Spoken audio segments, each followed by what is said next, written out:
Good. Well, this evening's topic is Inculturation, Francophone Anglicanism and Liturgy. So by the end of it, I hope we're going to understand what inculturation means if we don't already.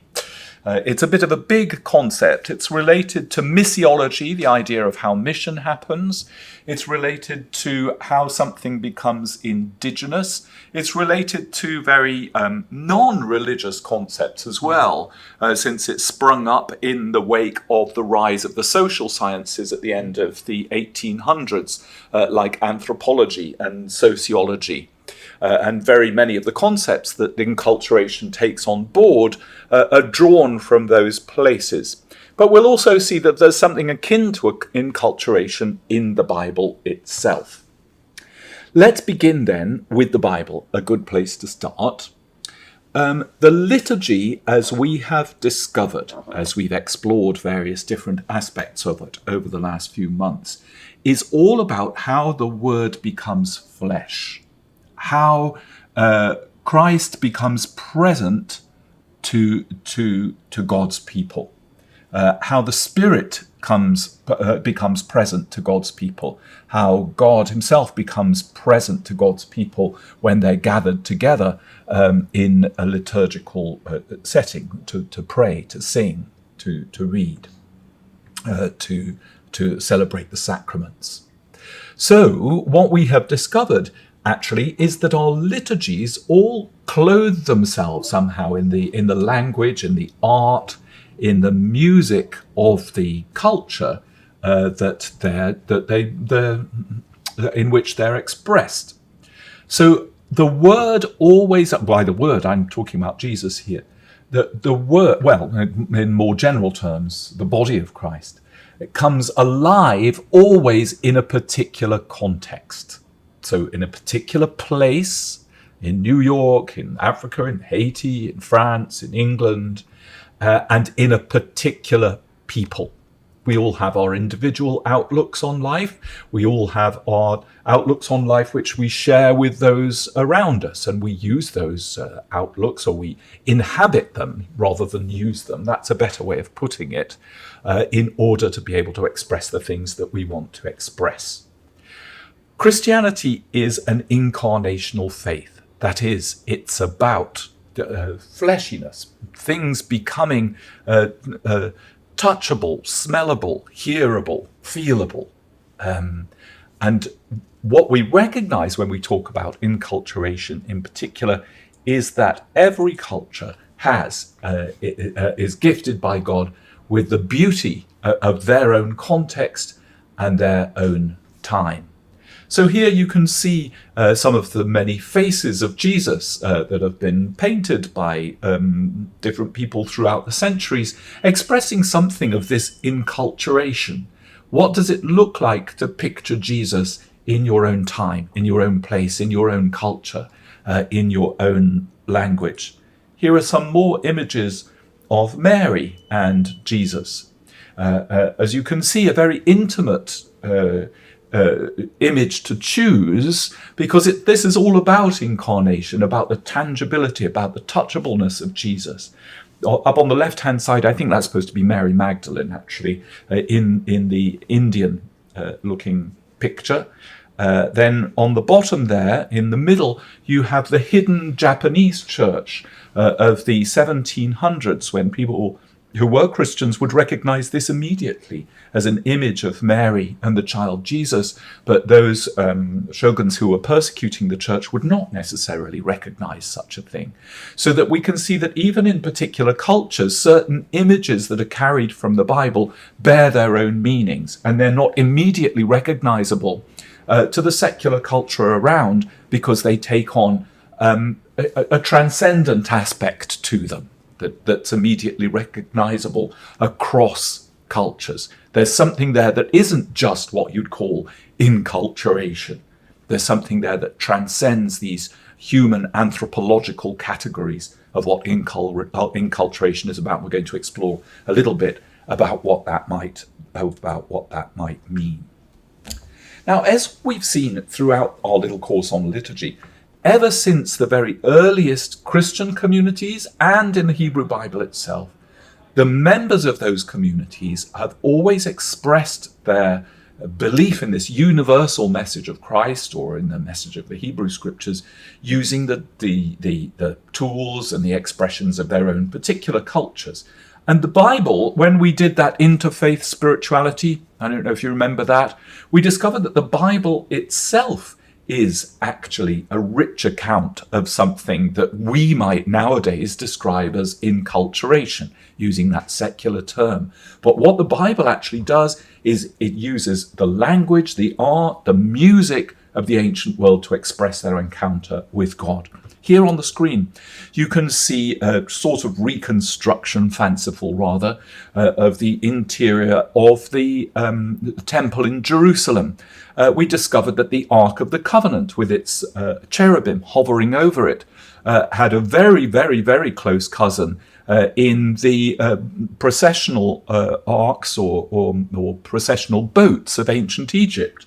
That came out of the Holy of Holies of the temple once a year to bless the people. We discovered that the temple in Jerusalem was decorated with garlands and with grapes and palms. That the top of the menorah there was decorated, or the seven-branch candlestick was decorated with almond blossoms. So very many of these images that we hear from in the Bible are taken from the surrounding culture. Would we call that enculturation? I don't suppose we would in the ancient world, not in the same way. It was a people simply expressing themselves by using the language, the culture, the art, and the music in which they inhabited. So this modern idea of enculturation, perhaps, tries to get to something which maybe is not gettable at. And that is a fundamental, universal, boiled down, elementary idea of what faith is. What's essential and what's not essential. Obviously, Jesus is essential. Obviously, some idea of salvation is essential. But what about all of the rest of it? Where do you confuse the way you express your faith with the faith itself? And how close together are those two things? I think of the way that you use language every day. How conscious are you of using that? Unless you're speaking another language or moving between two languages, as we do at Saint-Esprit, we're not necessarily conscious of the way in which we use language. We inhabit it. And our meaning and our thoughts and our expression are all part and parcel of the same thing. We don't sort of adopt a language in order to express a fundamental notion in our head, that all of these things are jumbled up. As modern philosophers have tended to point out, like Saussure and Derrida and all of those other people. Now, let's think for a minute about an argument about enculturation in the New Testament. I know this is a picture of the Old Testament. It's the circumcision of Isaac, essentially. You can tell by the hats. You might mistake it initially as... well, no, you probably wouldn't mistake it initially as the circumcision of Jesus, even though we have some ladies in the background. It was probably intended to refer to both. Was circumcision an essential of the faith? Certainly, it's an essential of Judaism, but the big argument in the New Testament itself was, can we sacrifice this for Gentile converts? Can we just lay it to one side and say, this is not an essential of the faith? You don't need to inculturate your adherence to Christianity by inculturating yourself in certain aspects of the Jewish faith or tradition. What can you leave behind? So, moving forward, many of the liturgical ways that we celebrate our faith now, think of Christmas or Lent or something, take for granted these things that have been enculturated in the way in which we express that faith ever since it first arrived in Western Europe. A Christmas tree, for instance, the use of candles, even though that was common in the ancient world as well, they were used in very specific ways by the early Christian communities in the countries of northern Europe, as we discovered when we did that topic. Also, the way in which Christian churches began to inhabit places that had been associated with pagan worship. This is a form of enculturation. This is in Nîmes. It used to be the temple of Gaius and Lucius. I'm sorry, there's no accent on Nîmes. And as you can see, it was a Roman temple that was turned into a Christian church, and that's one of the reasons that it survived. Are we saying here that the Christians who took it over were making a point? Or was it just a useful, beautiful building? Or was it a mixture of some of these things? Were they thinking, we're going to enculturate ourselves in order to appeal to the pagans? Was that foremost in their mind when they turned this into a church? I don't think so. I think it was probably a far more, practical and visceral thing than that. We can see it in other examples too, that pictures that we've seen before. Here on the left-hand side, you can see a menhir in Brittany, a sacred spot that has now been surmounted by a cross. And on the right-hand side, a church in Rome that has been built. I can't remember which one is this, do you know? It's on the forum, right? It's in the forum, yes. Yeah. I can't remember which one it is, but you can see that they've kept the Corinthian capitals of the entrance, the naos, was it called naos? That's a Greek word, but and then they've built this sort of broken pediment Renaissance church inside it. Are they up to the same thing? Are they enculturating? I don't think that is a word that perhaps would have come to them it would have been a sort of natural, visceral evolution, what they were doing. I think what you're pointing at is also that enculturation imagines a binary or something linear. You're moving back and forth between two cultures, but you never take into account that people may actually be part of these two cultures too, and that culture itself is not separate from politics, from religion, from so many different aspects that are playing together. So you can be enculturated in one culture, like America, which is in God we trust, but be Muslim. So what's your enculturation? You see, enculturation is always more complex than just you're in or you're out. Yes. Yeah, and we'll see a couple of examples in a minute of what it isn't, which might help us to understand what it is.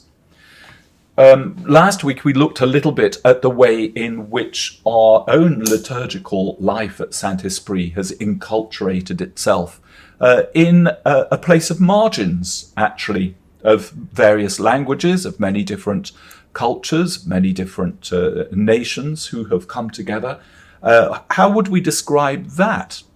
We did last week, but in terms of our own story. We didn't think of it in terms of enculturating ourselves in America, or enculturating ourselves into the French language, or enculturating ourselves into the Episcopal Church. It was a more sort of natural process than that.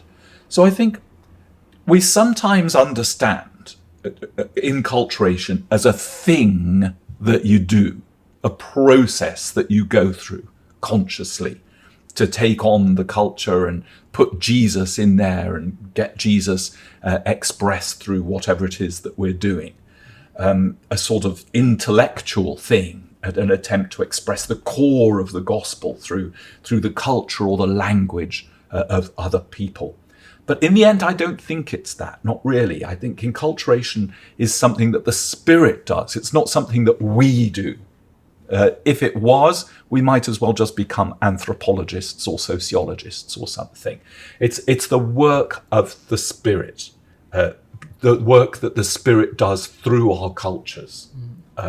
Just as the work of the Spirit brought about the incarnation of Jesus in a scandal of particularity. Why was Jesus born, the Saviour of the world, born in first century Palestine? There's something scandalous about that particularity. Why wasn't he born in China or Africa or Central America?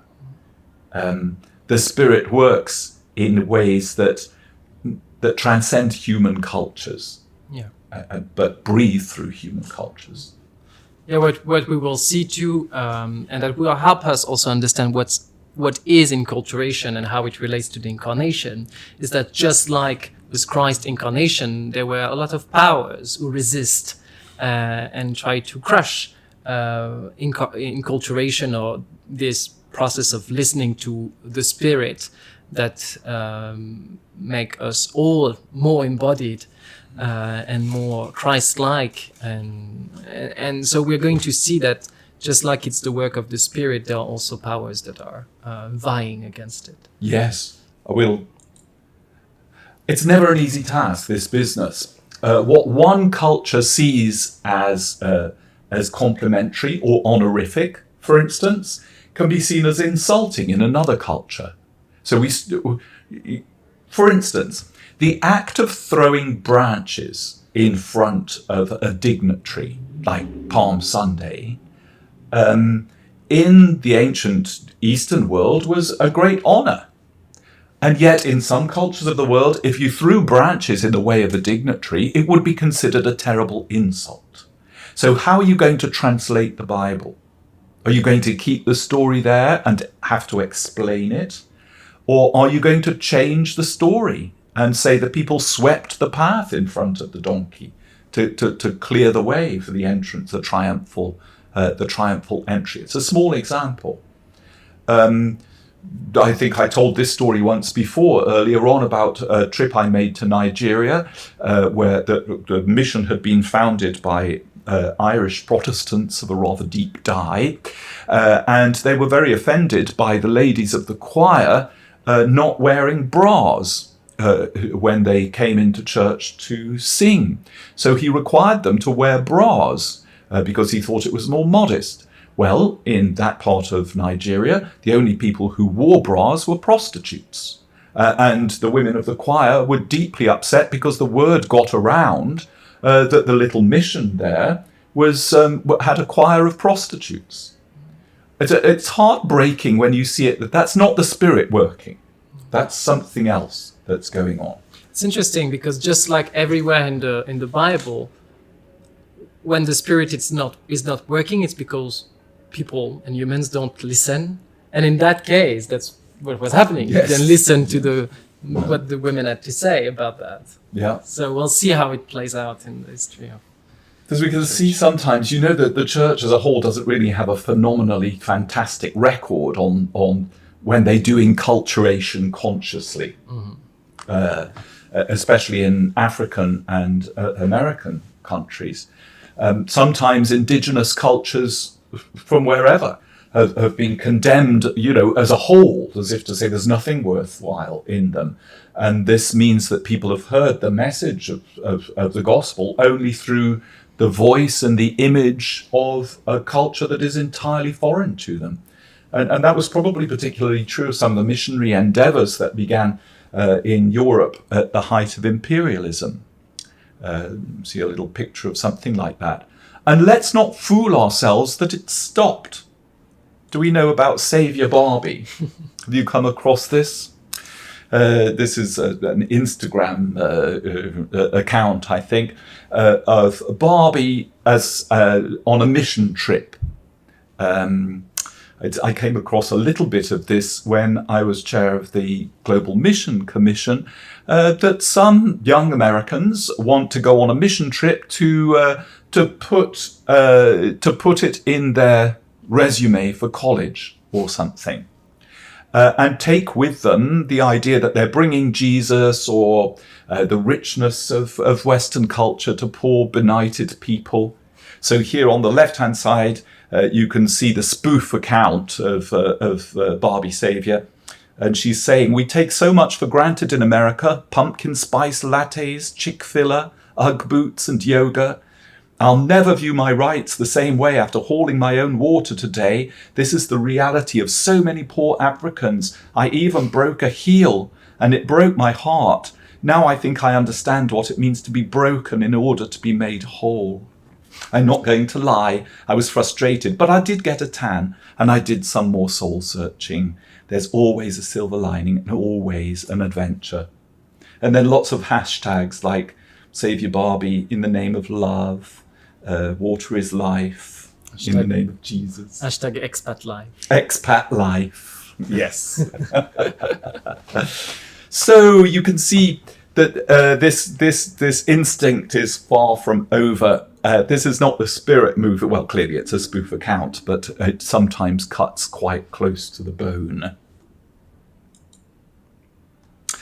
Let's then talk about how this indigenization, if we want to call it that for a minute, perhaps that's better than inculturation, has expressed itself in the world of the French-speaking Anglican Church in particular.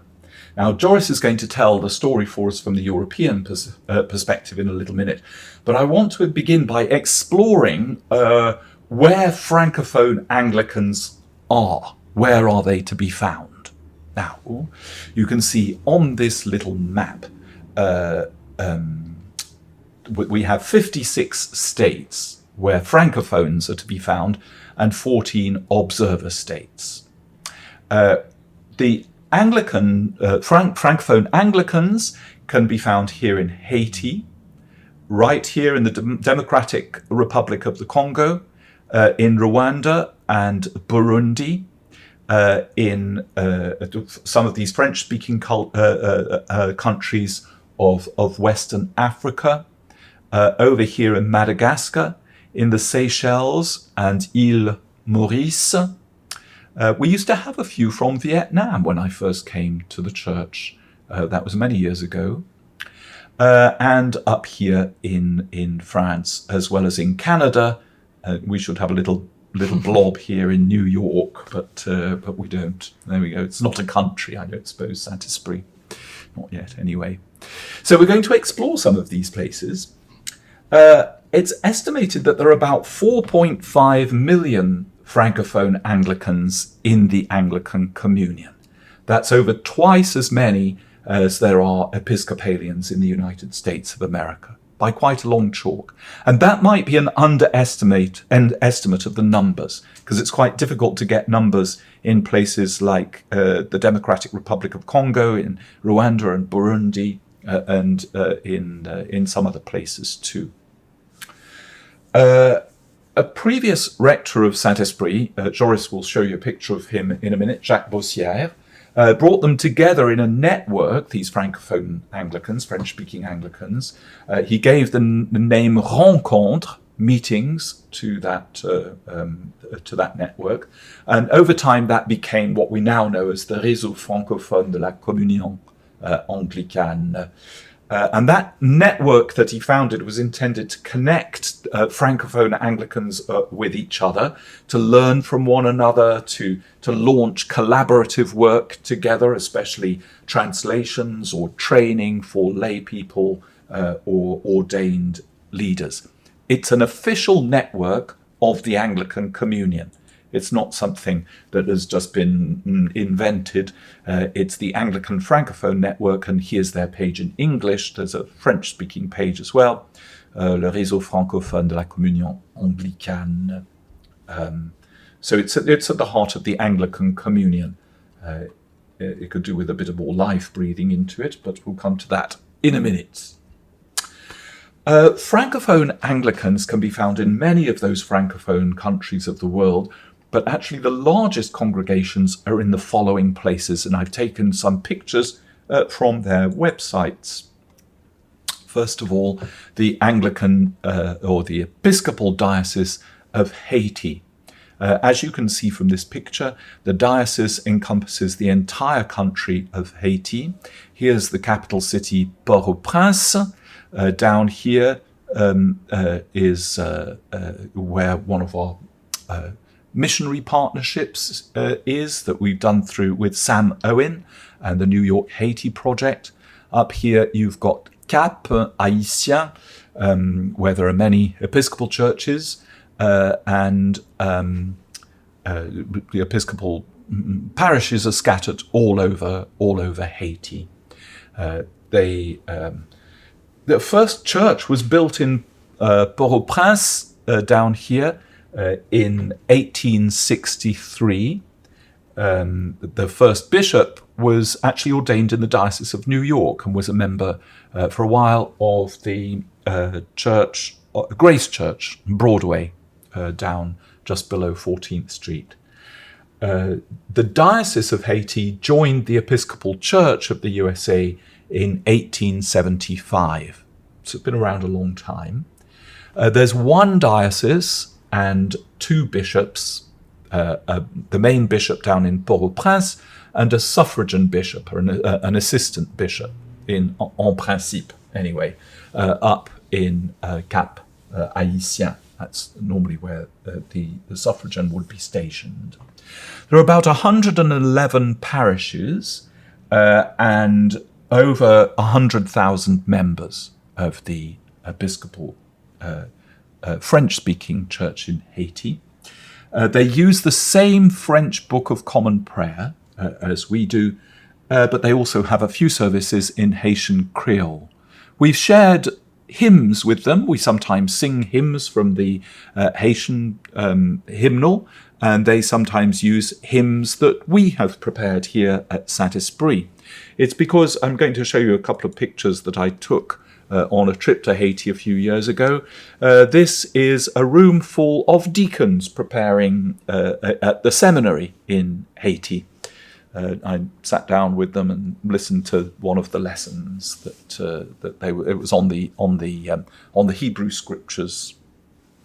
So you can see there's quite a lot of deacons in formation at that time for some complicated political reasons, which we won't go into right now. There's also a famous music school associated with the cathedral in Haiti, taking gifted children from all over Haiti. They have an orchestra, they have a jazz orchestra too. They're trained in various different musical instruments. As you can see, the classrooms following the earthquake in Haiti had to be rapidly reconstructed out of prefabricated materials because the school and the choir school and the cathedral and the convent were extremely badly damaged. I'll show you a couple of pictures of that in a minute, but they've managed to keep the school going there.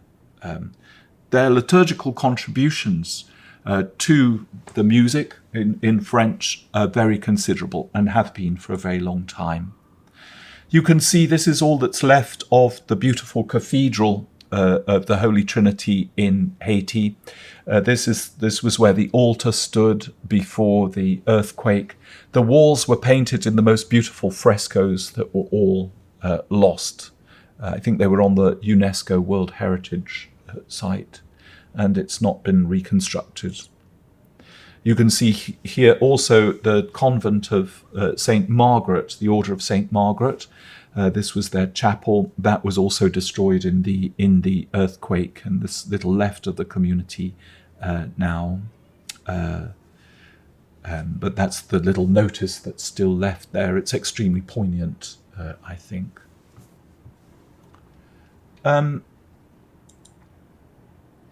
Let's look quickly at the province de l'Église anglicane du Congo. The Anglican Church in the Congo dates from the late 1800s. It's part of the imperial missionary endeavor. But actually missionary efforts in the Congo didn't progress, Anglican missionary efforts in the Congo didn't progress on a large scale until about the 1970s.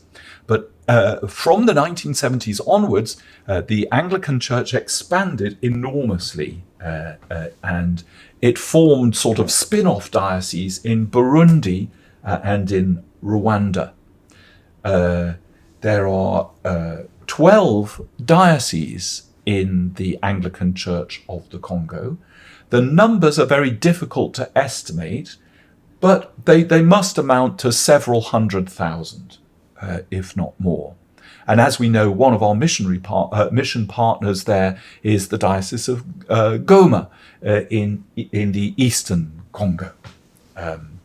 They seem to be using French in great meetings when they come together, but they also use indigenous languages. There are many indigenous languages in the Congo, and in an effort to inculturate, indigenize, they have used those languages in their worship too.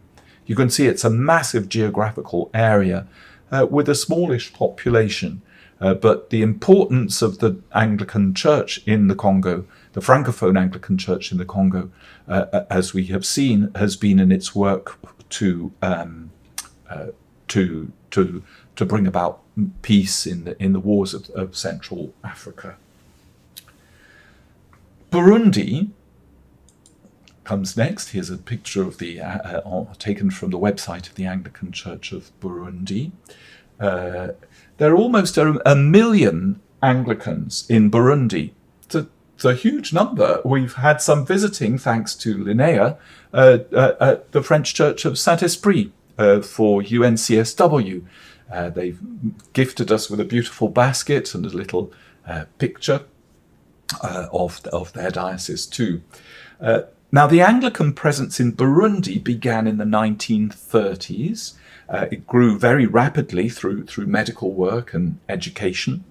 And Burundi now has 9 dioceses, all without some of the infrastructure that we take for granted sometimes.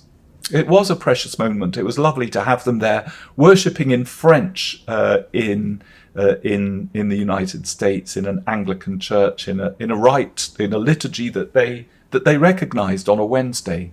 It was lovely to have them here. In Rwanda, there are over 1 million Anglicans out of a population of about 9 million. So it's over a tenth of the population is Anglican in Rwanda. They stem from a mission roughly the same time, but in the late 1920s. And there they have 12 dioceses in Rwanda. So you can see these are big concerns, and the Francophone Church is expanding in French-speaking West Africa. Anything to add? Yeah, no, it's interesting to see that the great imbalance, that's the same type of imbalance we see at other levels between the north and the south, and the fact that there's a lot of more money in the churches in the north, but less people going to church. Yes. Yeah. And in the south, there are a lot of attendance, a lot of people who are part of the body of the church on that side, and there are less tools, less means to create all what is needed also for these communities. The resources are not so good. Yeah. We also have the Church of the Province of the Indian Ocean. This includes the Seychelles, it includes Madagascar, and it includes Mauritius. The diocese itself was founded in 1973, so it's relatively recent, but the Anglican mission began in Mauritius in 1810. After the British captured the island from the French, in fact. The same thing happened in Madagascar, where the French language continued, but the Anglican Church took off when it became a British colony in the late 1800s. There was some sort of negotiation that took place there. There are 8 dioceses in total in Madagascar, Mauritius, and the Seychelles. They just appointed a new bishop, didn't they, in Mauritius? And we sent our greetings from the French Church du Saint-Esprit. They use a hymn book. Did you want to say something about their hymn book, Joris, that they're using? Yeah, they're using a hymn book that's a French Protestant hymn book. Yes. But they also use a lot of new songs. And they use the Book of Common Prayer in French, but also English, because it's a very multicultural Mauritius is a very multicultural country. So in local languages and English and French, which are, I think, the two languages of the state. Yes, yeah. Same with Madagascar, I think. We've had 3 families from Madagascar at Saint-Esprit, I think, over time. Anglicans originally, and they came over and joined us at Saint-Esprit, and they said they used the same prayer book. They recognised the prayers, and they felt very much at home at Saint-Esprit. The church is expanding into Cameroon and French-speaking West Africa, but those are not officially organised into dioceses. They're sort of more exploratory missions just at the moment as time goes on. So the expansion continues. Yeah. There are also, what exists also is a couple of churches which are called Free Anglican Communion, which is a form of Anglican communion that is in the rite and things. It looks quite like the same, but I think they're free churches. They're not associated to the Anglican communion itself, but they're quite thriving in Africa, I think. Yeah. I did see a sign actually when I was looking for pictures that said the Catholic Anglican Church, and I suspected that the adjective Catholic had been added to that so that people would understand that it wasn't a reformed, fully reformed type Protestant deal. Canada officially has 9 French-speaking parishes in Quebec, and the numbers seem to be growing there too. Some of those parishes date back quite a long time, especially in Hull, just outside Ottawa. Yeah. That's not quite in the same sort of area. And of course, we have Saint-Esprit in the USA, and Joris will be talking a little bit about Francophone Anglicanism and its history and its development in Europe in a couple of minutes. But let's talk about enculturation in one of these countries, just very briefly, and that is in the Anglican Diocese, Archdiocese of the Congo. They have an archbishop and several dioceses.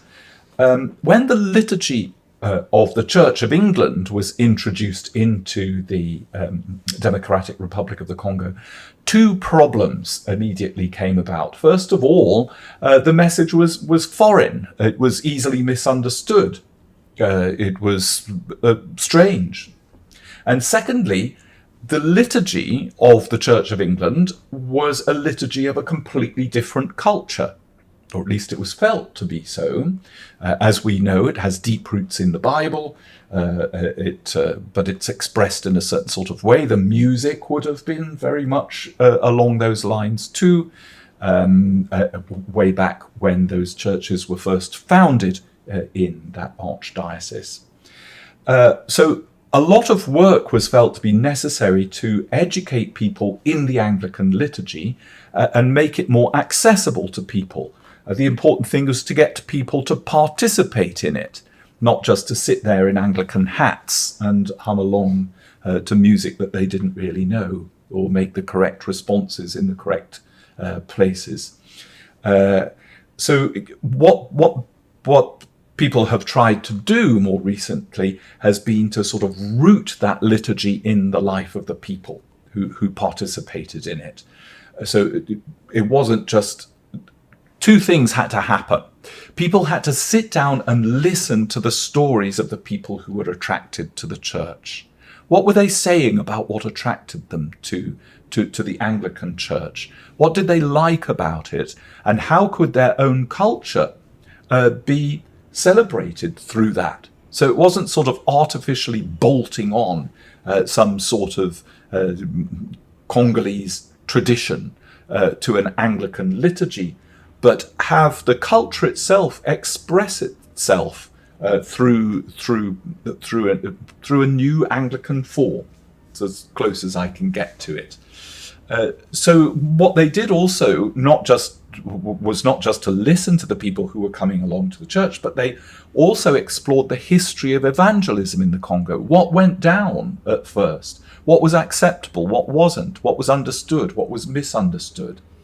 And they also looked very carefully at the history of Anglican liturgy. Where did it come from? Why had it taken the forms that it had taken?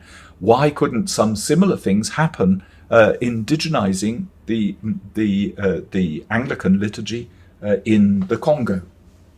So when they focused on the Eucharistic rite, for instance, they explored these various key elements that we've looked at already. That is to say, how do you praise God? How do you ask for forgiveness?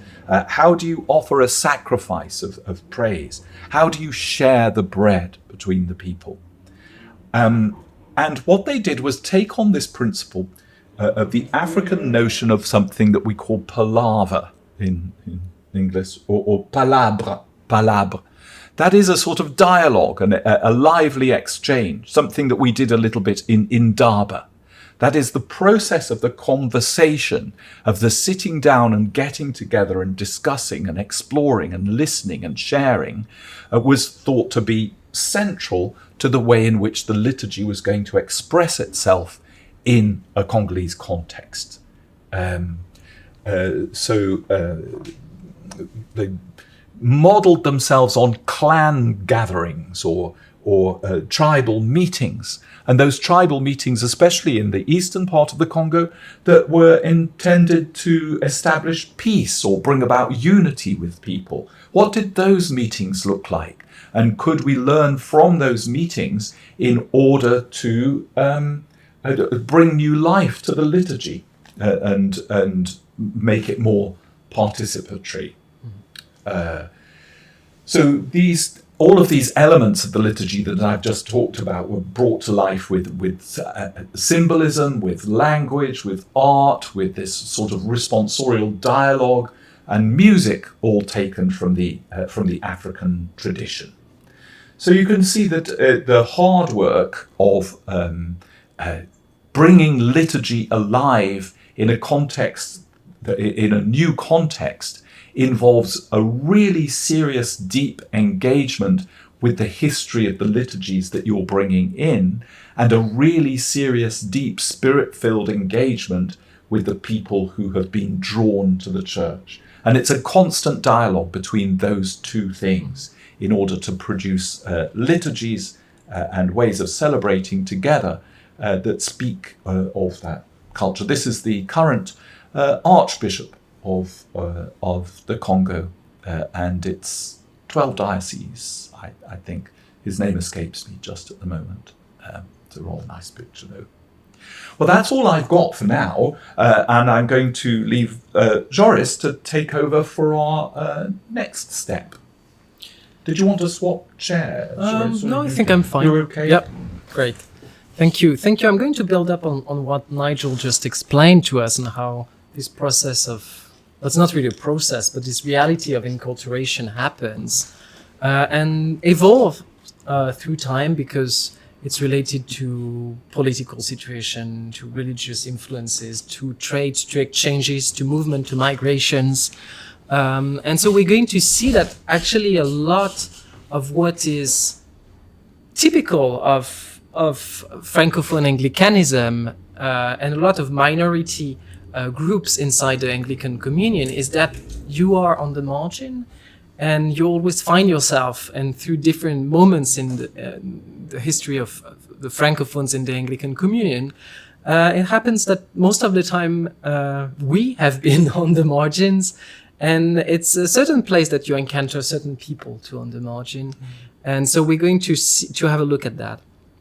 So I would like to consider really the stories of the people and congregations who have been walking their path of faith on the thin and moving line between cultural identities. So we're going to take the example of Francophone, and we'll see that the very idea of Francophone and French speaking is not something that has always existed, but we'll try to trace back our history as Francophone in the Anglican communion, and why it seems to be a clash, and why there are so few of us in the West, as we saw, and maybe less in other contexts, and actually less in other contexts, and maybe see some of the reasons why it happened like this.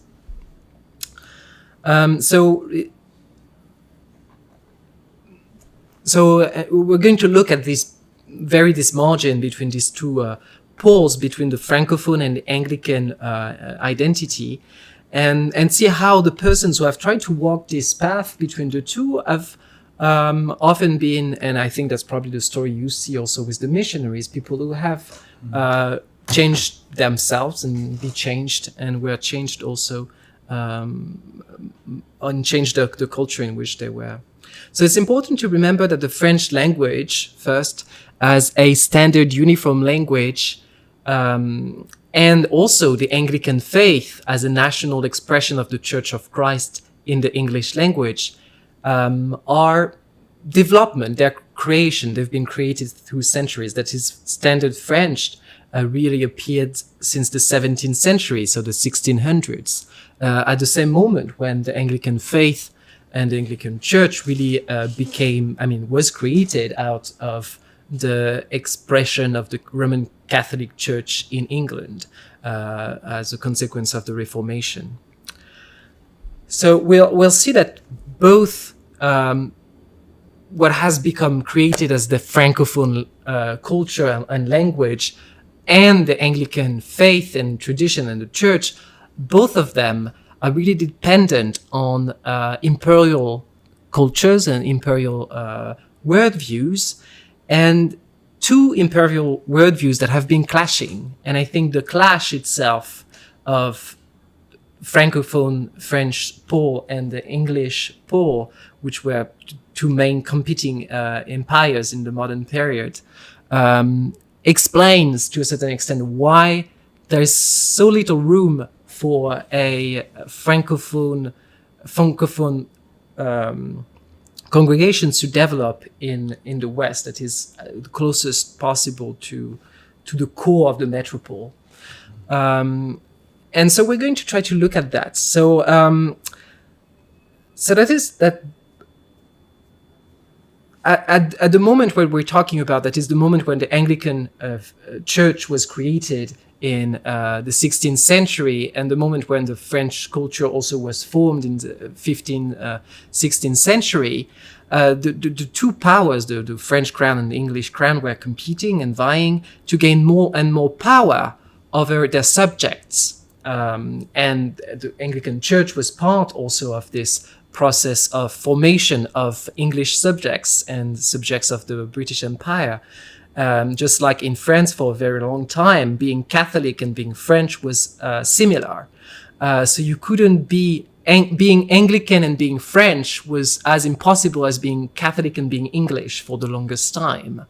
And so that's why there's been this retardation in the development of Francophone Anglicanism, because there has been these political powers competing. And there has been this very, we'll see examples of that, but like intimidation, threats for people who were developing and trying to walk this thin line between the two cultures at this religious level. So what has made the Anglican tradition culturally particular to the English Church? And we're trying to see that now and see how it has developed slowly in tension with French Catholic and a certain French expression of faith. So in a broader sense, the Anglican tradition is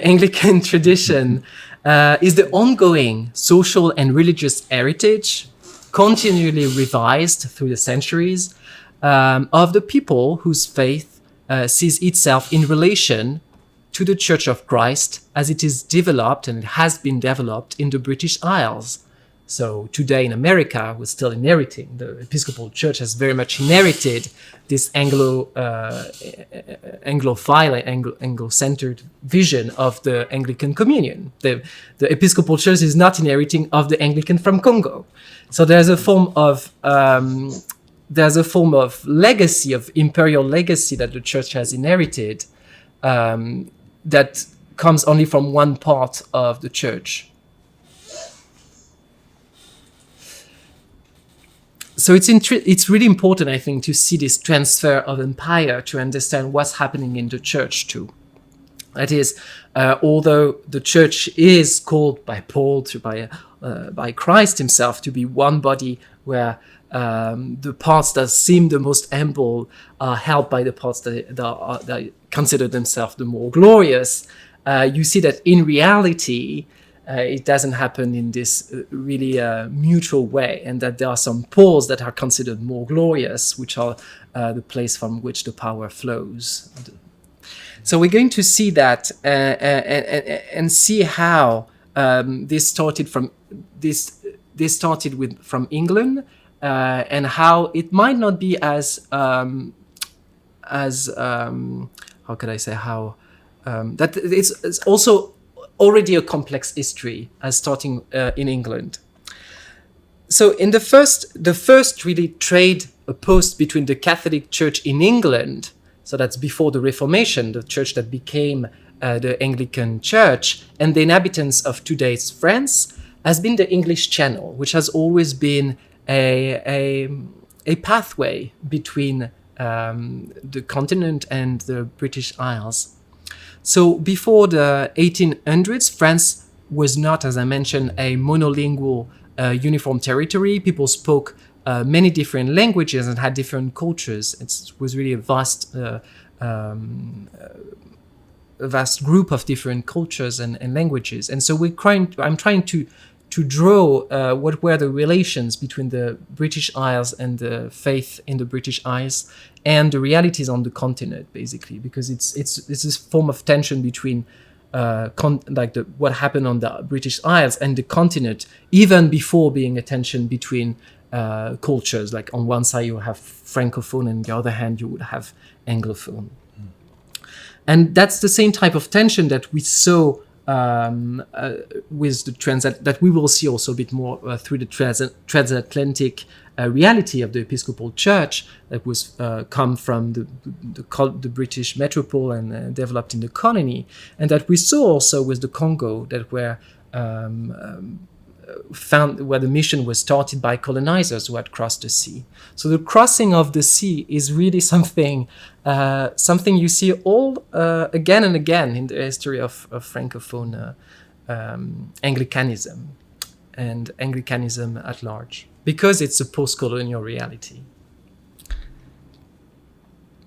So far from being a separation, actually, the English Channel has been the first hyphen between what would become the people of France and the Francophone world and the Anglican tradition.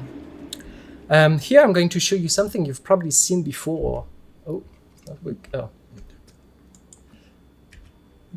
The Tapestry of Bayeux. So the Tapestry de Bayeux, which is in Bayeux in Normandy in France,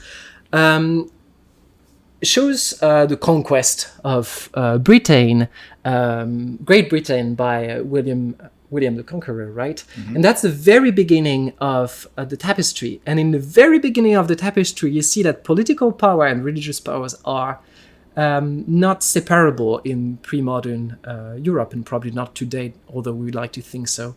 So you see the king, I think it's King Herod, and here you have so that's the very beginning of the third scene. You have the church that appears here, Ecclesia. You go through the church and then takes the boat. So if I show you this tapestry, is because it's one of the most famous icon of the reality of the Norman Empire and the Anglo-Norman Empire, which was on both sides of the Channel. And this reality has really developed into also the culture of the Anglican Church, the church in England, the Catholic Church in England, because a lot of the culture was on both sides, but a lot of abbeys and churches were also influenced by the continent. So here's the abbey of Le Bec-et-Loing in Normandy, from which Anselm of Canterbury came, so one of the Archbishop of Canterbury. And it's still today a very important place for Anglican and Catholic dialogue. The Archbishop of Canterbury comes visit every here and now. So it's interesting to see that what we may understand as a frontier is actually an interface, and that there is culture on both sides. That is, Anglicanism started in the continent to a certain extent, and came back also. And we are going to see this back and forth movement. And I think that's the limit of the concept of inculturation, because when you see that it encounters happen, it always goes in both ways.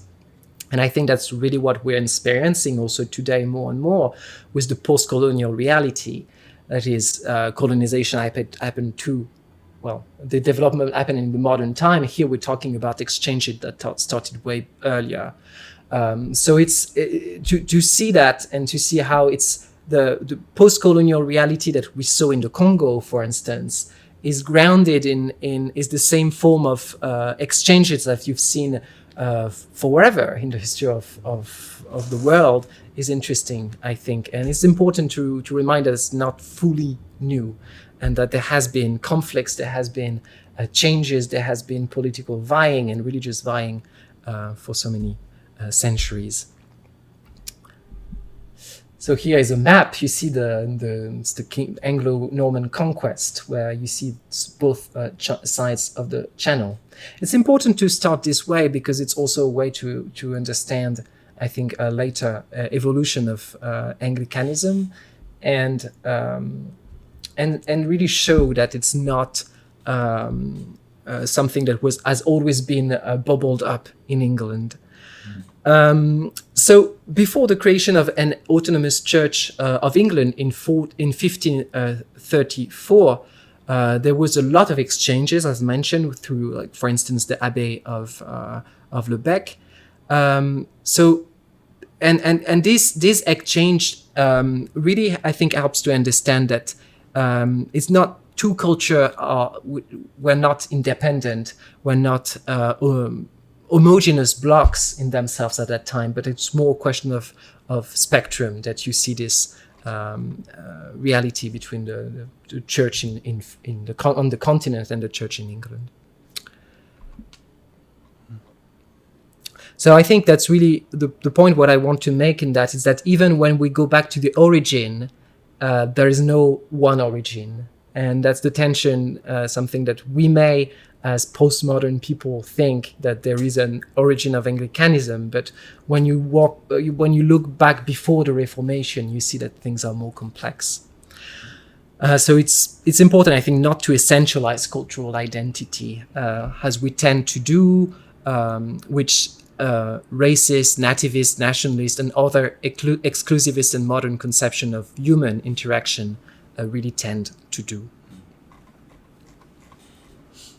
So in the Reformation age, interactions between the now autonomous Church of England and the speakers of a widely variety of French dialect continued to happen across the Channel, yet in different ways, because the Church of England wasn't any longer part of the same institution as the Church in France. So things shift, and that's the moment where you see the state really moving on the scene and drawing the wall between the Church too. So that's the church institutions that separate each other, but the state plays a big part in keeping the boundary between the different church and ecumenical also relations. So both the French and English sovereigns tried to reconcile religious divides in their own kingdoms after the wars of religion, and it's also subsequently caused religion to become further culturally and nationally entrenched. That's how really Anglicanism became fused with English identity and the identity of the king of the empire, and how Catholicism in France also became really entrenched in the reality of the French nation itself that was being built at that time. So the English at that moment sided with the Protestant, when the French crown sided with the Roman Catholic Church. So you see this tension that's built in at that moment. You'll see it throughout the history of Francophone Anglicanism in the West. So the channel turned out to be more, after, in the modern period, of a divide than it has been ever. And the traditions of the Church of England, by being more closely associated with an English identity and language, developed more foreign also to Roman Catholics on the continent. But now, as you can see on this map, the English Channel is not all water, and there are a couple of islands that have a very interesting destiny and history in the history of Francophone Anglicanism. Because it happens that these two islands, there are three actually, but the other one is very small, Guernesey and Jersey, so New Jersey comes from here, Sark here is here, yeah, where Nigel is pointing at. So these three islands are the leftovers of or more beautifully said by Victor Hugo, they are fragments of France fallen into the sea and picked up by England. So these little islands were part of the Duchy of Normandy, and traditionally these islands had Francophone speakers that they spoke the local Romance language, which was Gérien and Guernesey, so two different language. But they were part of the Romance language sphere. And so at the moment when the Church of England developed the Book of Common Prayer, the need was felt to have a Book of Common Prayer in French for this part of the kingdom, which were especially under the crown of the king. And that's how the first BCP Book of Common Prayer into French appeared. At that time, there was these islands and also Calais, just across, I think I have a picture. Here, you see Calais, yeah, which was still part of England, one of the territories that belonged to the Crown of England.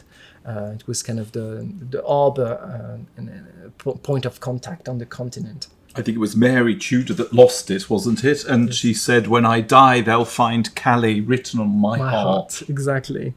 A very beautiful quote. So, and thanks to, I guess, the fact that there were establishment yes. in Calais and in Guernesey and Jersey of the English Crown for a very long time, they developed these BCPs.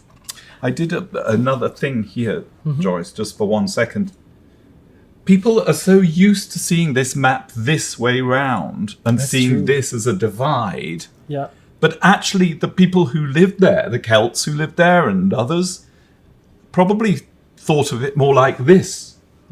That you can see that this is basically a little lake between two bits that fit together.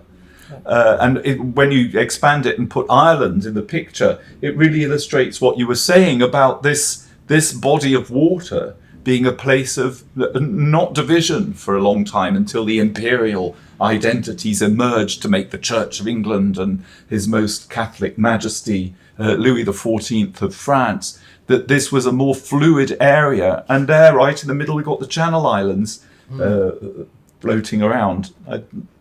Suddenly occurred to me it is. It looks more like a river.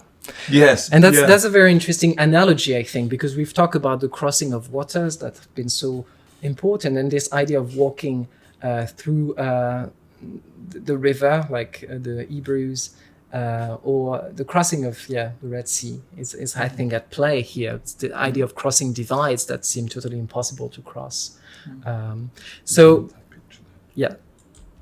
Oops, sorry. So just to show you a cute picture of Jersey so that you have an idea.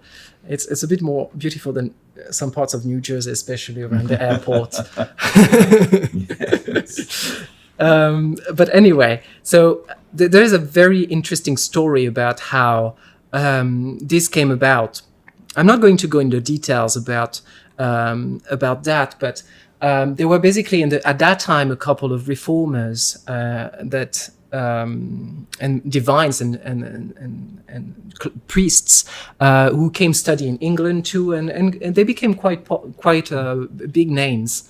And what is really interesting is that when also they translated it into French for these territories, They didn't translate it into Jersiais or in the dialect of Guernesey. So you see, just like in England, they translated it into a form of standard English, but people spoke a lot of different dialects. That is, the language of the church is, even if it's the post-Reformation, it's always the imperial language. Although it wanted to move away from this idea of having a imperial language like Latin, but it's just a moving away from the Latin imperial language to the state imperial language. And so when they translated it for French, they translated it into elite French, court French. And so the people in Guernesey or Jersey who would go to a service in French, they would actually hear not the language they're speaking at home. And that's a reality that you see all the time in the history of the modern church, is that it may think that, we're becoming open, we're translating in the language of the people, but it's never really the language of the people. So the first prayer book was translated into French in 1549. There was another translation in 1552. And actually, the first translation in 1549 was translated before the first version in Welsh. So the first version of the Book of Common Prayer in French is older than the first version in Welsh. There were a lot of people who were mostly from the Channel Island who worked on this translation. But I think one of the most really important dates that happened almost a century after that is 1661. And 1661, it marks a major moment in the history of the Francophone worships. So when we talk about Francophone worship, we're talking about the French standard language, which is not the language of most of people in France of the time. So it's already a lingua franca, an international language, you see. So when we are striving for or want to have worship in French at Saint-Esprit, we're not thinking that we are like using a language that's more pristine or anything. Then it's everything is political, and everything has gone through this process of imperialization and colonization to a certain extent. So there's this major moment, the thing that happened in 1661, was the first liturgy was used the full first liturgy was used in England at that time, by the Brevin, André Brevin, and he translated it new because the former translations were not considered so good. At that moment, they really developed the church also in London, and after the Charles II fled from England, he went to Jersey, and here Brevin preached in French for him in the little church of Jersey. And that's the copy of the thing.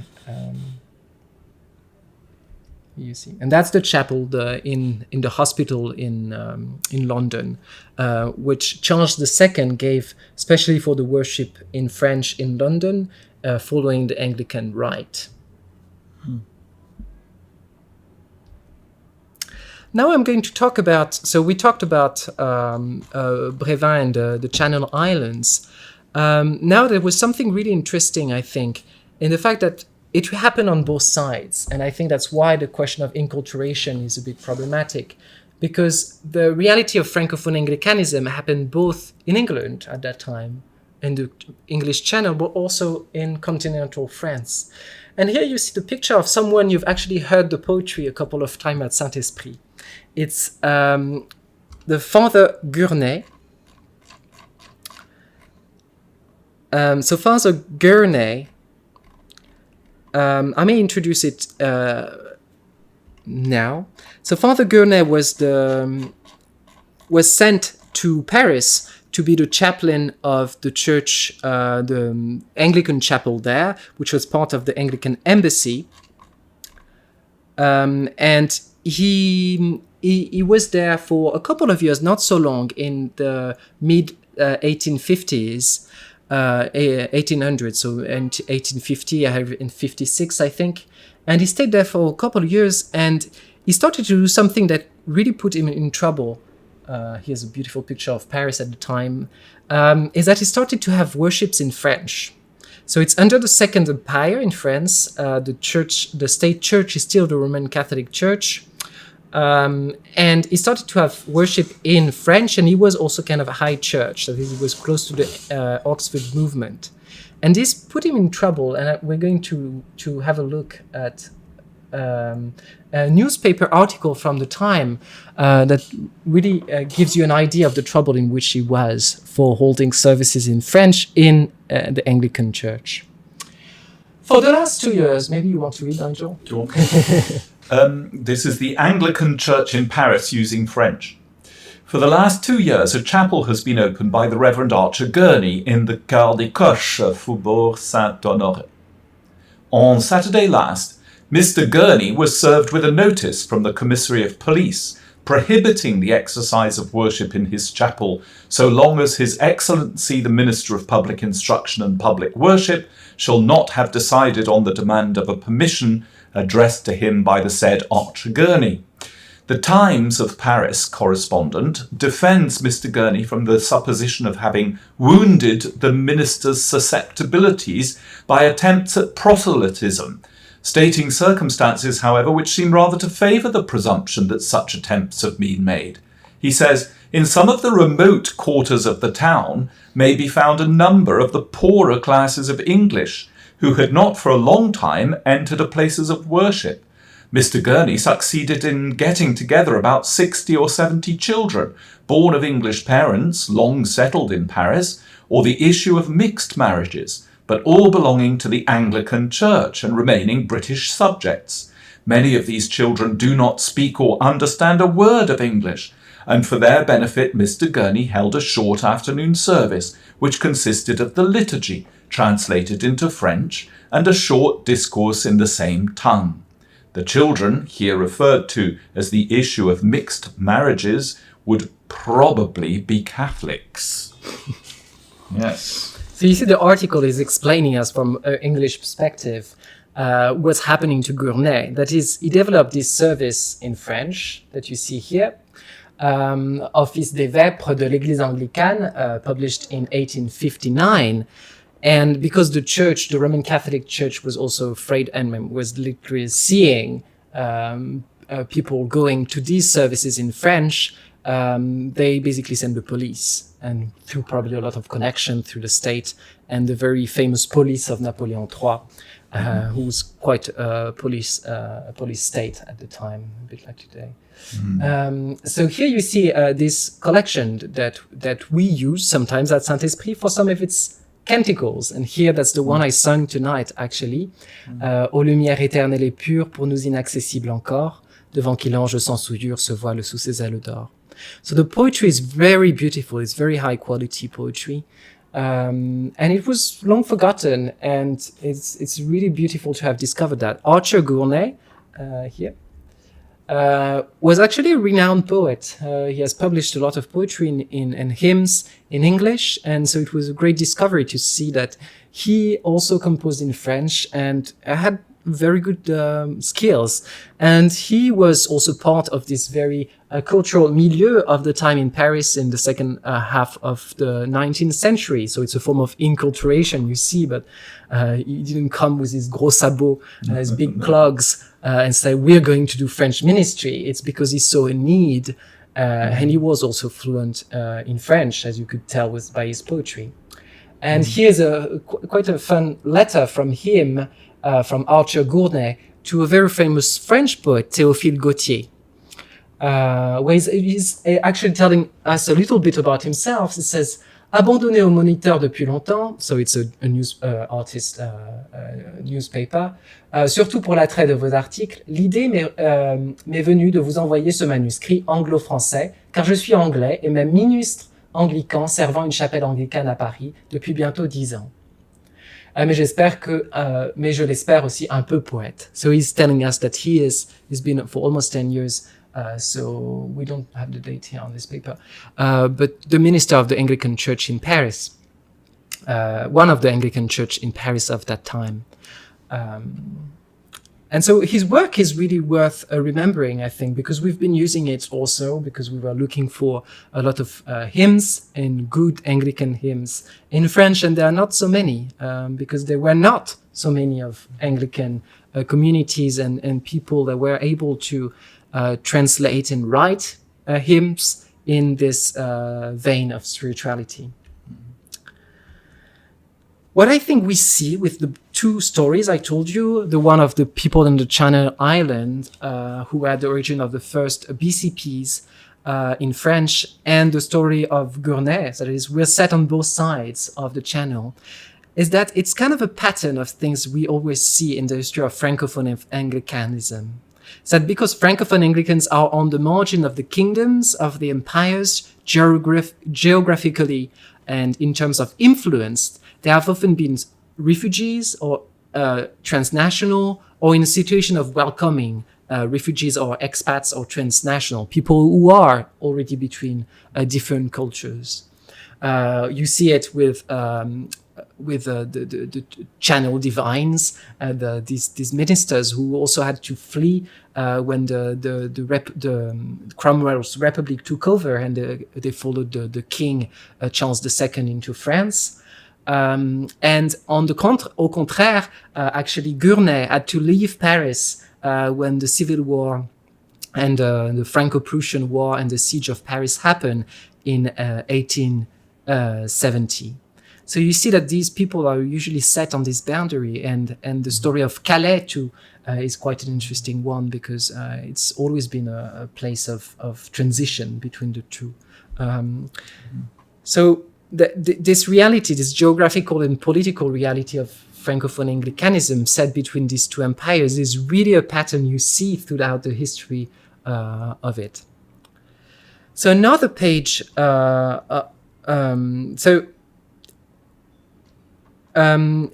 page of this really happened also on the other side of the Atlantic, and that's another kind of divide that was also kind of a place of exchange, hopefully,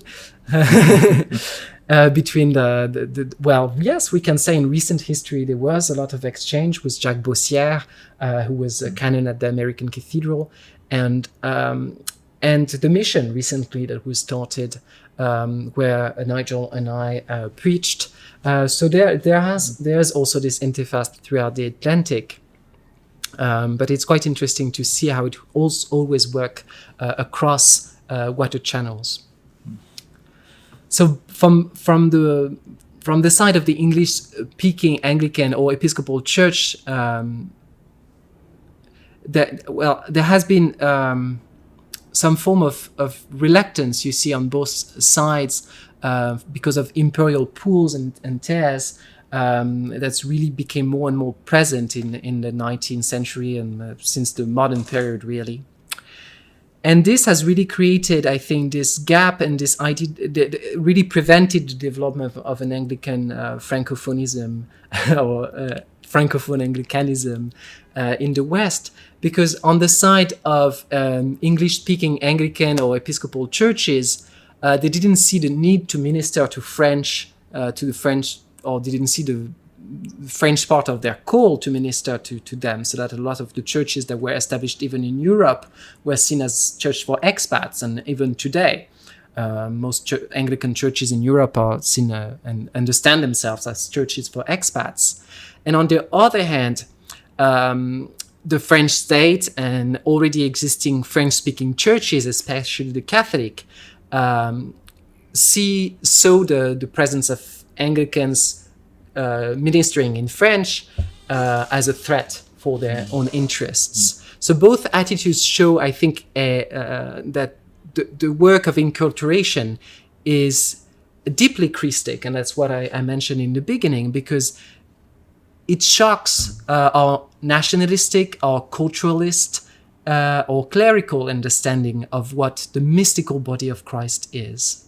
And I think that's what is really poignant through all these stories that we've seen, is that these people are really trying to be what they're called to be in this place entre deux, and they're clashing with a lot of powers, being the church institution or the political institution. And a lot of what we're seeing even today with the Congo and all the developing countries is that the lack of resources they have for Francophone ministry or ministry in other tongues have to do with these realities of the church institution and the political institution that has constituted and keeps this divide.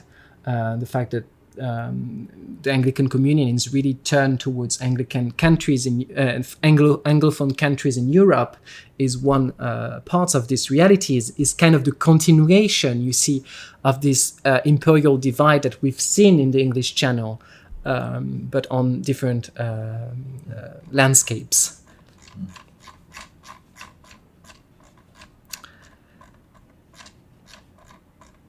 So these were a couple of pictures of why Gurney had to leave Paris because of the insurrection and the siège de Paris.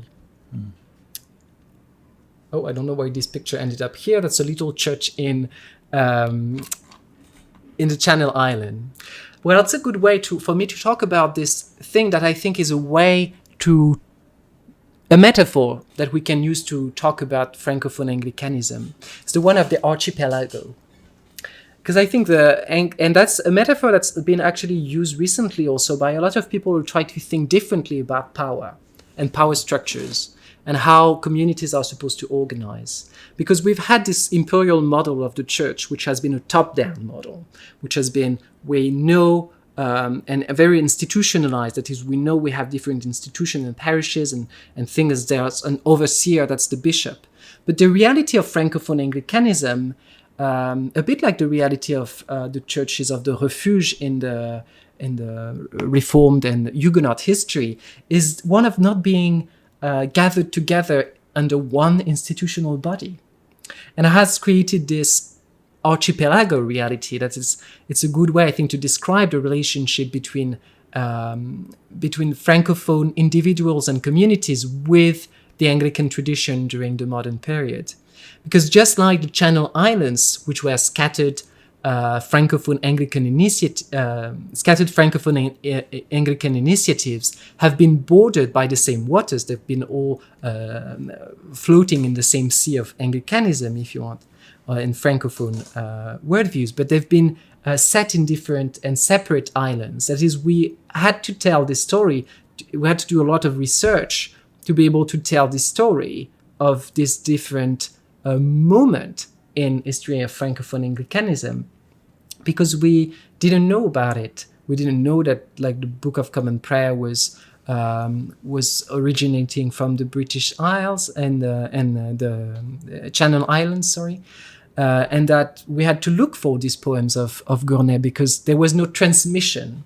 And I think that's one important point, and one of the challenge of Francophone Anglicanism is that there has been a lack of connection that have to do profoundly with the organization of the church on linguistic and national boundaries, and the fact that there has not been a maybe it's a good thing or not, I don't know, but a institutionalized form of Francophone Anglicanism with enough means to forward its ministry and produce resources, be it liturgical or hymnodic, is one of the reasons where I think we can see the situation in which Francophone Anglicanism is today.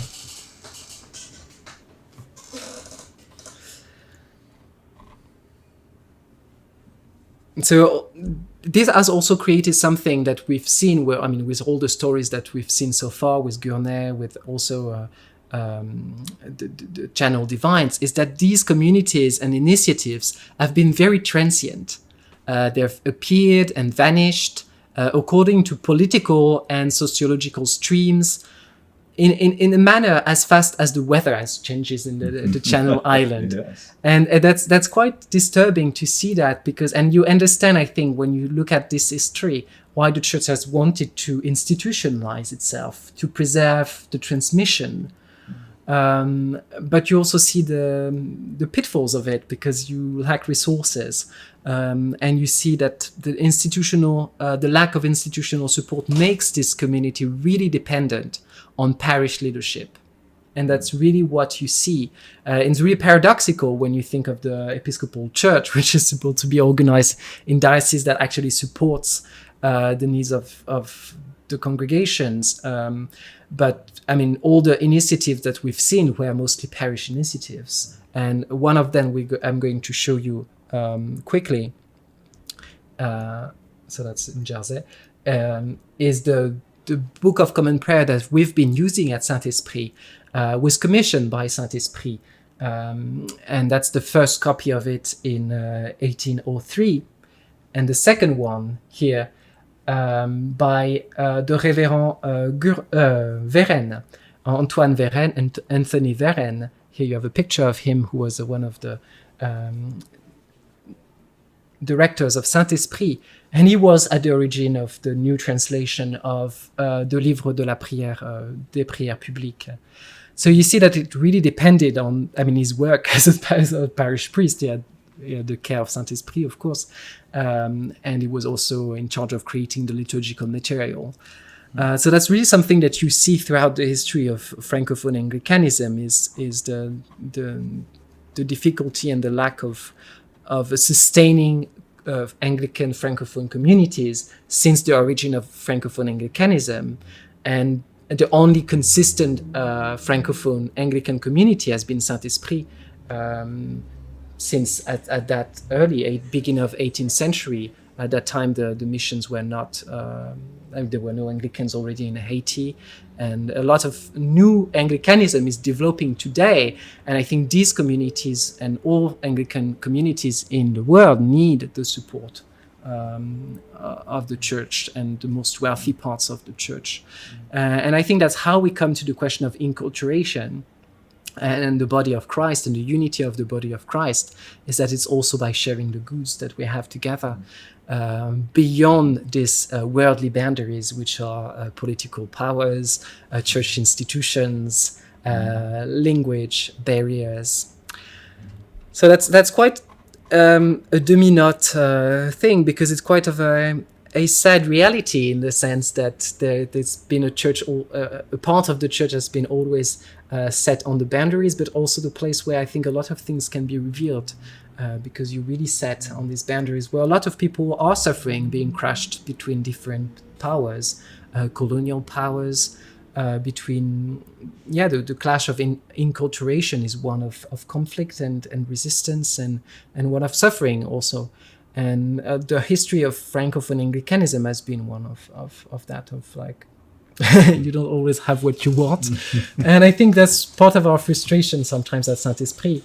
But that's part also of the reason why we're here, and that's the foundation of Saint-Esprit too, and the fact that we, because of where we're placed to as not being the center of an imperial part of the Anglican Communion, we are here also to welcome people who are moving between different places, different identities, and that's it's a very beautiful gift, I think.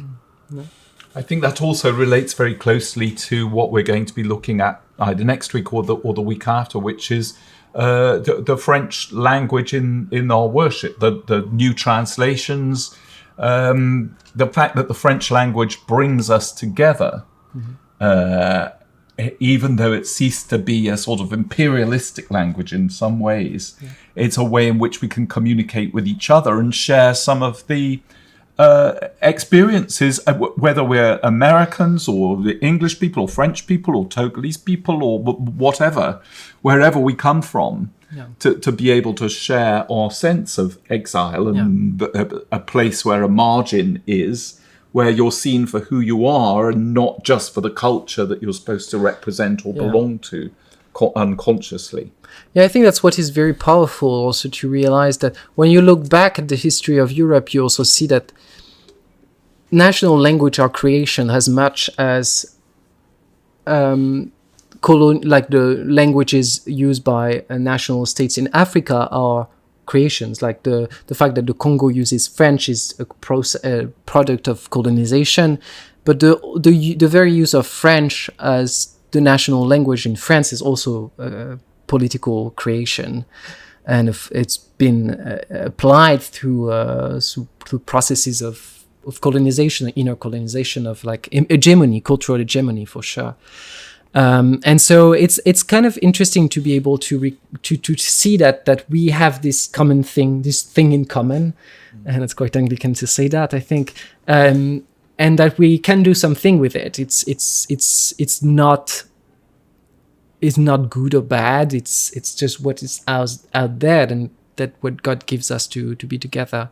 But I think that's the limit of the concept of enculturation, that supposes that there's something pristine and genuine that you have to find or try to retrieve through what you do.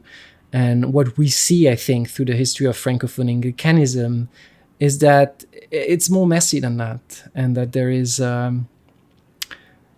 this thing there's not one culture, and that's part of this, the reality of the French language today. And that inculturating it in Saint-Esprit, I don't know where it is.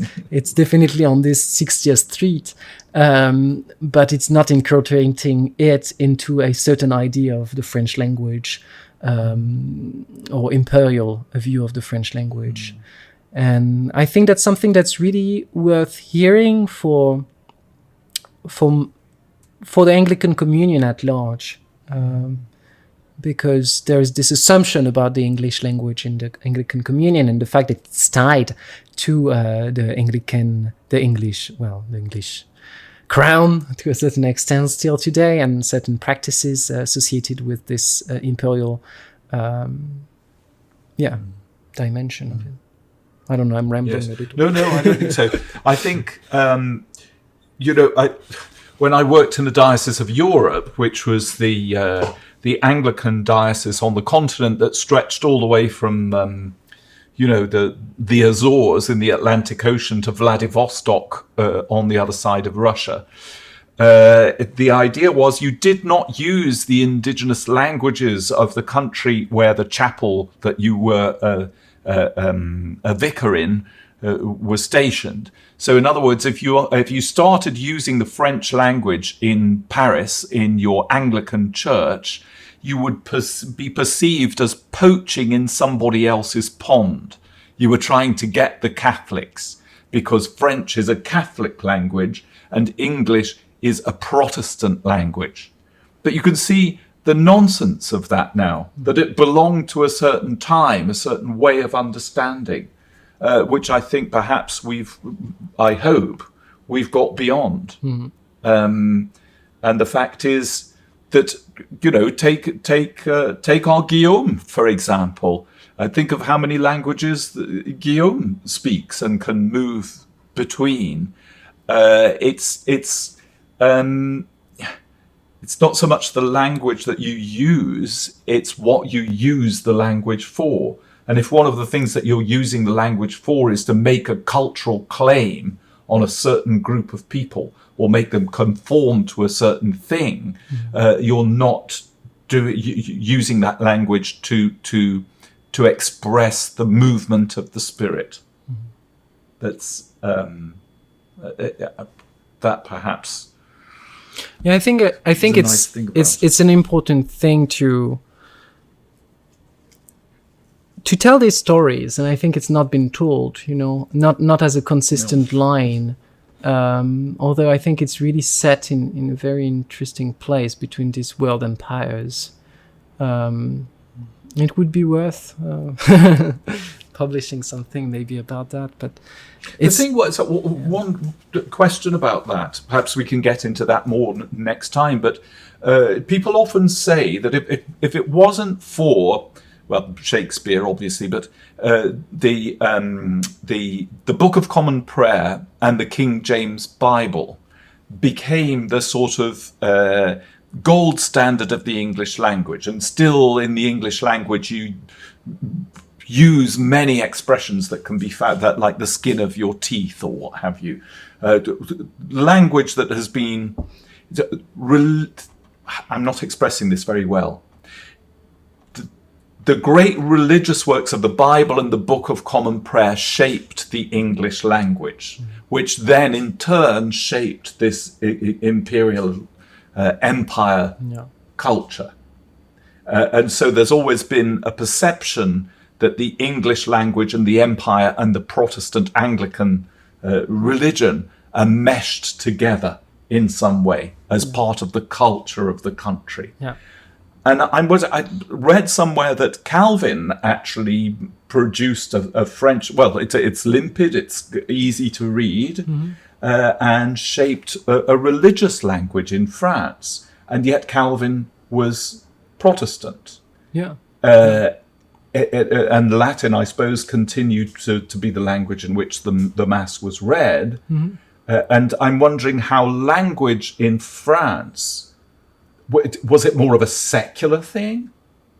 The establishment of the French language as the way in which you could get the Breton, the Alsatians, the Romanche to comply.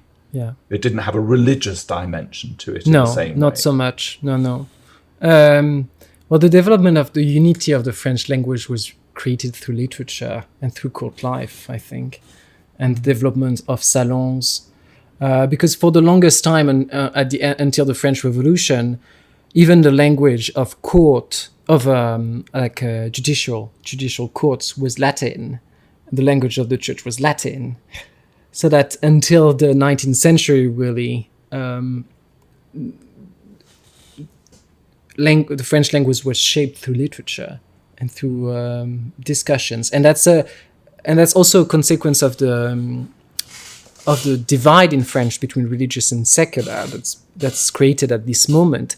Is that as a way to reconcile the country to the aesthetics of classicism in French became a purely secular aesthetics.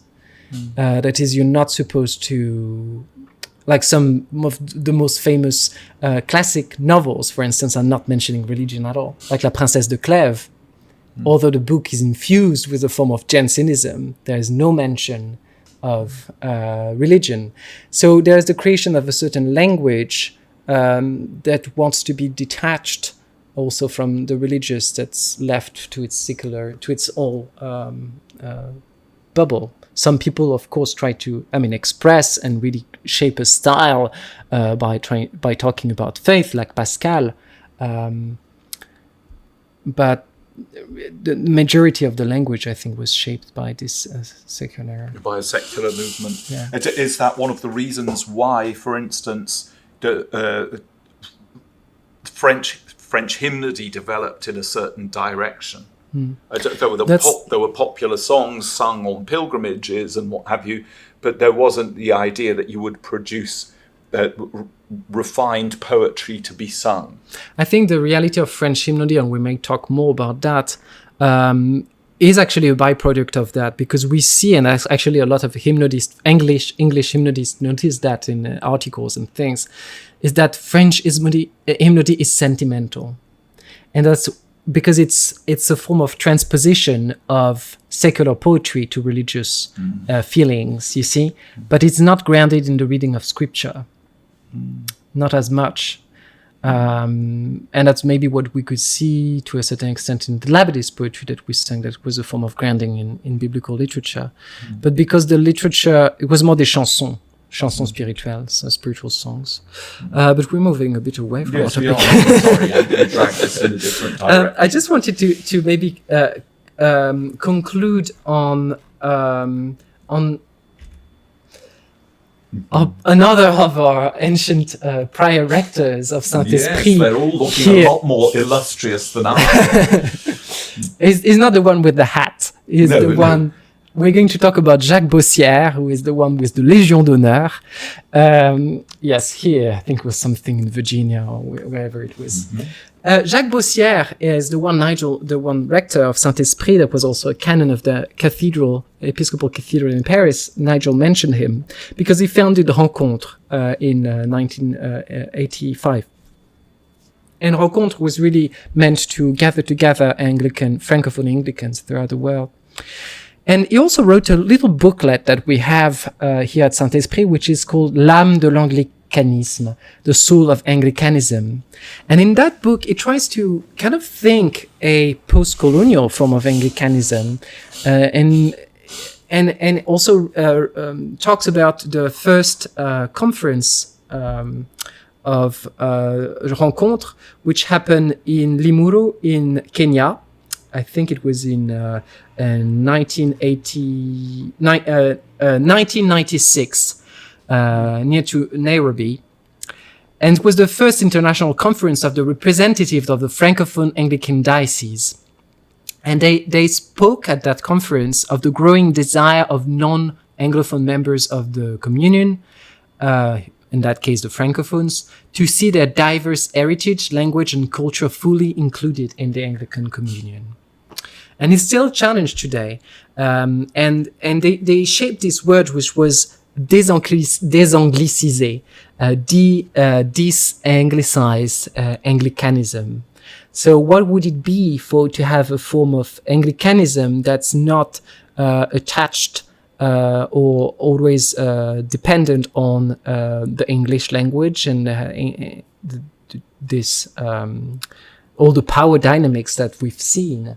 What would it be like to shape this form? And that was a pressing question in over 20 years ago, and it's still today. And when we've seen the number of faithful Anglicans who are in French-speaking countries, I think it's a very important questions in reality. And we wish that it were addressed maybe more and see more of these questions addressed by the Réseau Francophone that. As far as I could see on their website, has not had meetings for a very long time. So here's one of their meetings. I think Linnea went... yes, to Cameroon. To Cameroon. Yeah. But as far as I know, they've not been very active at that level. But I think it speaks also to the lack of means, not human means in the church, in these churches in Africa mostly, but financial means and... probably have other business to deal than doing that. But that's a shame, and I think it's really asking the question of like the solidarity inside the church, I think. Yes, I think so. I think there's a growing awareness of, over the last few years at least, diocesan liturgies have included French and Creole and some other languages, Spanish obviously, that are spoken in the Diocese of New York. It's a start. It can occasionally feel a little bit like tokenism, or, hanging the Christmas decorations up and saying, here we all are. But it's at least it's something. I think that the Episcopal Church is rightly proud of the diversity of the languages that are represented, but it involves a little bit more than just being happy that they're there. There has to be an understanding of the resources that you actually need. And I'm not just talking about producing a couple of translations. I'm talking about sponsoring people for ministry, for formation of the lay people in languages that they have an instinctive understanding of, and not one that has to be a second leap. So that the church looks and feels Francophone and it doesn't look like a bolt-on extra. I think it's the whole question of the formation of ministers too that's behind that, and how do you form them if because there's no need of seminaries and all of this. That's and if I'm going to say this. Sometimes I think there is a feeling that when you form people for ministry, you put them through a sausage machine. In other words, you've got to learn the culture of this institution, and you've got to take on the culture of this institution before we entrust you with leadership within that institution. Now, if that institution has not very closely examined its texture, its culture, as was the case in the Episcopal Church for a long time about the question of race, for instance, your sausage machine is going to produce people who look very, very, very much like the people in charge. And if you ask many questions about that, you would be perceived as somebody who didn't really get the culture and the understanding, and therefore didn't get the faith that you were in, and maybe you should belong somewhere else. Mm-hmm. Yeah. But you see, you can't have your cake and eat it. You can't stand up there and say, we want the church to be diverse, but we want the church to be diverse on our terms. That there has to be a bit like what was happening there in the Congo in terms of indigenization, this understanding that everybody is around the table, and if they have some things to say that might be quite difficult to hear, you must sit and listen. Yeah. And don't fill the space with, well, we would like you to put it this way, and if you do, perhaps we can find a space for you. And I think that is particularly true, say, Spanish-speaking ministry, French-speaking ministry, ministry that is not, that attracts to itself a diversity of people, but is seen as homogeneous. In other words, when the diocese looks at a Spanish mission or a French mission, they see it in terms of Spanish or French. They don't see the whole complex structure of the thing and how it attracts to itself people who might be on the margins for one reason or another, for all sorts of different reasons. That language in itself is not a cultural identity. Yeah, I think that's really what we come about in the end, all about that. And language is not a cultural identity, and denominations are not either. No. And I think it's really important to insist on that, and that's probably what we saw throughout this whole story, is that the body of God is not defined by these worldly categories. Yes. Yeah. And it's really important to insist on that because, well, you see the country in a lot of settings and the most well-meaning ones, collusion of church and state at so many different levels, even in the Episcopal Church, everywhere, of a national identity's language with the church also, which is very different from the gift of Pentecost. Yes, indeed. That we're claiming as our patron saint at Saint-Esprit. Yes, well, that's not right. saint, but patron God. That's right. Or title. Our title, yes. Well, thank you, Joris. That Thank was you, a Nigel. fascinating story about how it came about. And I hadn't realised that the Book of Common Prayer was translated into French so early and used in London so early, as well as in Paris and the Channel Islands. Yeah. And that... We're probably going to continue looking for other stories like this. Next year, I'd like to do more research about Francophone hymnody in the Anglican tradition in Europe. There were different places where it happened before it was left dormant or disappeared. Yes. And there were a couple of missions that happened in France too. But as we saw, if you don't have the institutional support, it disappears because it needs more. It's like the sowing and the parable of the sower. If it's sown into stones, of course it will not grow. And so it really demands a lot of, I think, selflessness for the development of these cultural exchanges and spiritual exchanges that we're talking about as enculturation, to be able to be yourself enculturated in a different culture and to foster a community that's enculturating, that's multicultural. You need to accept to let go of not on part of your identity and yourself, and you recover it. It's given back to you more glorious than it was before. But you have to accept to surrender yourself to where God has placed you, I think. Yeah. And churches can learn from that. Yes, I think so too.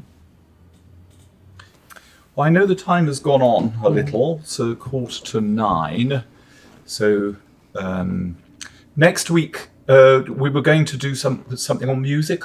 Yeah. Yeah. I think we've saved this one up. for when we've got a little bit more time and Easter is over and Huguenot Sunday and the annual general meeting. So we'll be able to do some more work on the music presentation, on liturgy and music, a big topic. It might need 2 sessions. We'll see how it goes. Well, thank you, everybody. I'm going to ask Joyce to finish with a prayer for us. Ce n'est pas nous-mêmes, mais Jésus-Christ Seigneur que nous proclamons. Quant à nous-mêmes, nous nous proclamons vos serviteurs à cause de Jésus. Car le Dieu qui a dit que la lumière brille au milieu des ténèbres, c'est lui-même qui a brillé dans nos cœurs pour faire resplendir la connaissance de sa gloire qui rayonne sur le visage du Christ.